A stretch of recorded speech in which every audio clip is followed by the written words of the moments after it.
Court order ने बस इतना कहा है कि किसी भी इंडिविजुअल की हेल्थ बहुत इंपॉर्टेंट होती है और उसको रेगुलर इंटरवल पे मॉनिटर करना है। लेकिन हाई कोर्ट ऑर्डर ने ये नहीं कहा कि हॉस्पिटलाइज करना है, तो ये हाई कोर्ट ऑर्डर के हिसाब से नहीं है। बाहर की लैब से भी टेस्ट करवाने जा रहे हैं, क्योंकि जो हमने इनसे रिपोर्ट मांगी है नहीं दे रहे हैं। वो अभी भी फास्ट पे ही हैं, उनका फास्टिंग अभी जारी है, क्योंकि वो कोई शुगर नहीं ले रहे हैं। वो जस्ट जो ले रहे थे पहले वाटर विद सॉल्ट वो ही ले रहे हैं। और पोटेशियम उनका 4.3 था शाम को 4:15 बजे, लेकिन अभी हमें कह रहे हैं कि पोटेशियम 2.9 हो गया है और लाइफ थ्रेटनिंग है। एक्चुअली ये जो पिछले 20 दिनों से प्रोटेस्ट चल रहा है, ये एक मिसाल है देश में कि जिस जेनजी को इतना उनके बारे में बुरा भला कहा जा रहा था, उसी जेनजी ने ये दिखाया है कि कितने पीसफुल प्रोटेस्ट से, कितने सही तरीके से हम अपनी मांगों को आगे रख सकते हैं। और अगर सोनम ना भी ज्वाइन कर सके वो यात्रा को, तो मैं उनको रिप्रेजेंट करते हुए वो यात्रा को लीड करूंगी और वो होगा मंडे को जो प्लान है वो। This is as per the high court order. No, the high court order never was about hospitalisation. High court order ने बस इतना कहा है कि किसी भी इंडिविजुअल की हेल्थ बहुत इंपॉर्टेंट होती है और उसको रेगुलर इंटरवल पे मॉनिटर करना है। लेकिन हाई कोर्ट ऑर्डर ने ये नहीं कहा कि हॉस्पिटलाइज करना है, तो ये हाई कोर्ट ऑर्डर के हिसाब से नहीं है। ये नहीं हो रहा है। हाँ मैडम, आप अंदर गई हैं, क्या इलाज चल रहा है, क्या बता रहे हैं? नहीं, कुछ इलाज नहीं चल रहा, अभी जस्ट ऑब्जर्वेशन हो रही है और टेस्ट हो रहे हैं। हाँ। और वो भी हम बाहर की लैब से भी टेस्ट करवाने जा रहे हैं, क्योंकि जो हमने इनसे रिपोर्ट मांगी है नहीं दे रहे हैं। हाँ। तो इसकी और जो ये नंबर्स कह रहे हैं 2.9 हो गया पोटेशियम, वो कल 4.3 था, आज नहीं हो सकता। तो हम इसको क्रॉस चेक करना चाहते हैं दूसरी लैब से before we take any medication. कोई सलाइन तो वो नहीं, वो ना कोई इलेक्ट्रोलाइट्स ले रहे हैं ना कुछ, वो अभी भी फास्ट पे ही हैं। उनका फास्टिंग अभी जारी है, क्योंकि वो कोई शुगर नहीं ले रहे हैं। वो जस्ट जो ले रहे थे पहले वाटर विद सॉल्ट वो ही ले रहे हैं। शिफ्टिंग की बात आपने कही है कि यहाँ से डिस्चार्ज कर दी जाएगी, एप्लीकेशन सीएमओ को लिखी है। हाँ जी। क्या उसमें लिखा क्या है? ये लिखा है कि हम अपने, ये गवर्नमेंट नहीं डिसाइड करती इंडिया में, ये कोई कम्युनिस्ट देश तो है नहीं कि गवर्नमेंट डिसाइड करेगी कि आप कौन से हॉस्पिटल में जा रहे हैं। ये एक प्राइवेट पर्सन की इंडिविजुअल चॉइस है। तो हम जिस हॉस्पिटल को हम ट्रस्ट करते हैं और जहां हम कंफर्टेबल हैं, हम वहां उनको लेके जाएंगे। तो ये मैं आभारी हूं कि गवर्नमेंट ने इतना सोचा और यहाँ लेके आए, पर यहाँ से क्या करना है वो हम अपने आप करेंगे, या और ना कि गवर्नमेंट कुछ इसमें दखल अंदाजी करने की उनको जरूरत नहीं। मैम, आपसे बातचीत हुआ उनका, क्या लग रहा है आपको? आप संतुष्ट है उनका? हाँ, वो जैसे कल थे, मतलब वीक तो डेफिनेटली है, मसल मास लूज कर रहे हैं, वो तो किसी भी फास्ट में होता है, लेकिन वो अलर्ट हैं और बहुत स्ट्रांग है। उनका आज ईसीजी भी हुआ, वो भी ठीक है। और जस्ट एक ही पैरामीटर जो यहाँ कह रहे हैं वो पोटेशियम, वो हम क्रॉस चेक कर रहे हैं। Thank you. अभी मैं ये सफदरजंग हॉस्पिटल के बाहर खड़ी हूँ, जहाँ पर सोनम वांगचुक को एडमिट किया गया है। आज सुबह उन्हें जंतर मंतर की साइड से यहाँ पर लाया गया, बिना उन्हें बताए या बिना मुझे बताए। और कल शाम को ही सफदरजंग के ही डॉक्टर्स ने उनका चेकअप किया था और सारे वाइटल्स नॉर्मल थे। और पोटेशियम उनका 4.3 था शाम को 4:15 बजे, लेकिन अभी हमें कह रहे हैं कि पोटेशियम 2.9 हो गया है और लाइफ थ्रेटनिंग है। लेकिन जब हमने कहा कि रिपोर्ट दिखाइए, क्योंकि हम बिना रिपोर्ट के कुछ भी उनको देना नहीं चाहते हैं, मैंने क्लियरली ये कहा है कि कुछ भी ओरल या इंट्रावेनस बिना मेरी कंसेंट के उनको नहीं दिया जाएगा। और जो भी दिया जाएगा वो रिपोर्ट के बेसिस पे दिया जाएगा। लेकिन वो हमें वो रिपोर्ट दिखा तो रहे हैं जिसमें 2.9 है उनका पोटेशियम, लेकिन दे नहीं रहे। तो इसीलिए ये ट्रांसपेरेंसी की वजह से मुझे ये ट्रस्ट में प्रॉब्लम आ रहा है। और ऊपर से अगर ये मेडिकल ही इशू था तो इतने पुलिस यहाँ क्या कर रही है? और सेकेंडली हमारा फोन हमें क्यों नहीं ले जाने दिया जा रहा सोनम को? तो ये जैसे सफदरजंग हॉस्पिटल नहीं है, जैसे सफदरजंग प्रिजन है, ऐसा लग रहा है। इतने सारे पुलिस हैं उस फ्लोर पे। और जो 2.9 ये कह रहे हैं, जिसके बेसिस पे ये इंट्रावेनस देना चाहते थे पोटेशियम, जो मैंने मना कर दिया है, वो 2.9 मेडिकली पॉसिबल नहीं है कि एक ही शाम में 4.3 से 2.9 आ जाए। मैम, क्या आपको लग रहा है कि सोनम की हंगर स्ट्राइक तोड़वाने की कोशिश की जा रही है? हाँ, डेफिनेटली ये तो उनकी रूल बुक का ही एक पार्ट है।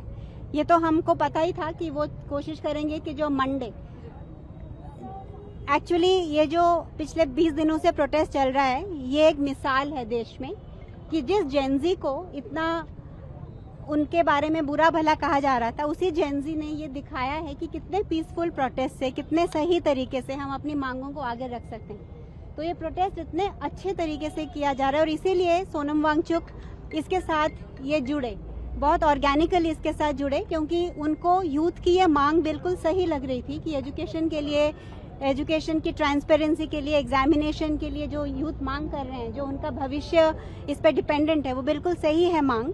और जो ये यूथ मूवमेंट चल रहा था वो इसीलिए इसके साथ जुड़े ताकि ये गलत लोग इसका गलत इस्तेमाल ना करें, ताकि वो अगर इसके साथ रहेंगे तो वो इसको गाइड कर सकते हैं इस मूवमेंट को। और वही हमने देखा कि पिछले 20 दिनों में जैसे सोनम पहले अनशन करते आए हैं पीसफुल प्रोसेस से, किसी को बिना तकलीफ दे हुए, वैसा चल रहा है। तो इसीलिए कोई कारण नहीं है इनके पास कि मंडे की जो यात्रा है उसको रोक सकें। लेकिन ये जानते हैं कि अगर मंडे मॉर्निंग यात्रा जो निकलनी है, अगर वो निकलेगी तो वो जस्ट दिल्ली में नहीं निकलेगी, पूरे देश में निकलेगी, क्योंकि हर शहर ये प्लान कर रहा है कि वो उसी वक्त वो भी यात्रा करे। और अगर सोनम की तबीयत, मुझे तो नहीं लगता कि उसमें कुछ खराब है उनकी तबीयत, वो बिल्कुल ठीक है। और हम एक थर्ड पार्टी लैब से दोबारा वो टेस्ट रिपीट करने जा रहे हैं बिना उनको दवाई देने के पहले, और वो बिल्कुल ठीक हो जाएंगे और वो यात्रा के लिए रेडी होंगे। और ये आंदोलन बाकी के बच्चों ने, इंक्लूडिंग अभिजीत ने, जारी रखा है। और अगर सोनम ना भी ज्वाइन कर सके वो यात्रा को, तो मैं उनको रिप्रेजेंट करते हुए वो यात्रा को लीड करूंगी और वो होगा मंडे को। जो प्लान है वो ऐसा नहीं है कि सोनम को अगर वहां से जबरदस्ती ले आए हैं तो वो रोक सकते हैं, क्योंकि मैम क्या सोनम वांग्याल जी जो उसके पिताजी है उन्होंने भी अनशन रखा, तो उस टाइम की प्राइम मिनिस्टर इंदिरा गांधी जी ने उनका अनशन तोड़वाया। क्या ऐसा हो सकता है मैम कि यहाँ पर भी कोई प्राइम मिनिस्टर मोदी जी आए या कोई बड़ा नेता आए कि उनका अनशन तोड़े? तब जमाना और था, अब जमाना और है। हमने देखा है कि कैसे सारे गवर्नमेंट इंस्टीट्यूशंस टूट चुके हैं, उनका जो भी उनका स्टेचर था वो अभी है नहीं। हाल ही में मैंने सुप्रीम कोर्ट में सोनम को बाहर निकालने का जो मुहिम चलाई थी, उसमें ये पता चल गया है कि हमारी जुडिशियरी जो है वो कॉम्प्रोमाइज्ड है, हमारी पुलिस तो कॉम्प्रोमाइज्ड है ही, हमारा मीडिया भी बहुत हद तक कॉम्प्रोमाइज्ड है। लेकिन क्योंकि सोनम के जो 30 साल के उनकी काम रहा है और तपस्या रही है, उनकी एक इतनी इज्जत और प्यार है लोगों के उसमें कि हर, चाहे वो जुडिशियरी हो, चाहे वो पुलिस हो, चाहे वो मीडिया हो और चाहे वो एग्जीक्यूटिव हो या जो भी हो, गवर्नमेंट के दबाव में कुछ भी बेशक वो करें, लेकिन हर एक के ज़मीर में ये मूवमेंट को हेल्प करने का ही जज्बा रहता है और जिसकी वजह से आज तक ये यहाँ आया है। हाँ, उस समय उनका फास्ट तुड़वाया गया था, पर इस बार मुझे नहीं लगता कि ऐसे होने की कोई संभावना है। तो मैम 20 तारीख का कंफर्म है, इस बार 20 तारीख को जो मार्च जाना है वो कंफर्म है? हाँ, क्योंकि ये फाइनली एजुकेशन सिस्टम को चेंज करना ये एग्जीक्यूटिव और पावर और पॉलिसी मेकर्स का काम है, और हमारा काम है उन तक ये बात पहुंचाना कि ये सिस्टम कंप्लीटली टूट चुका है। ये हम विश्व गुरु इसके सहारे नहीं बन सकते। हमारे बच्चे जो क्लास 8 तक, हर बच्चे को सेम एजुकेशन मिलनी चाहिए। गवर्नमेंट स्कूल इतने अच्छे होने चाहिए कि ये नहीं कि सिर्फ अमीर लोगों के बच्चे प्राइवेट स्कूल में अच्छा पढ़ें। तो ये सब तो हमें दिख ही रहा है कि पूरा सिस्टम टूटा हुआ है। ये जो नीट का एग्जाम लीक हुआ, ये तो जस्ट एक छोटा सा सिम्टम था, लेकिन ये जो ब्रोकन सिस्टम है ये तो हम सबको पता है। तो ये जो मूवमेंट है ये जस्ट एक प्रोटेस्ट, एक पेपर लीक के लिए नहीं है, ये पूरे देश की ज़मीर को, कॉन्शियंस को जगाने के लिए है, और वो सफिशिएंट हद तक जग चुकी है।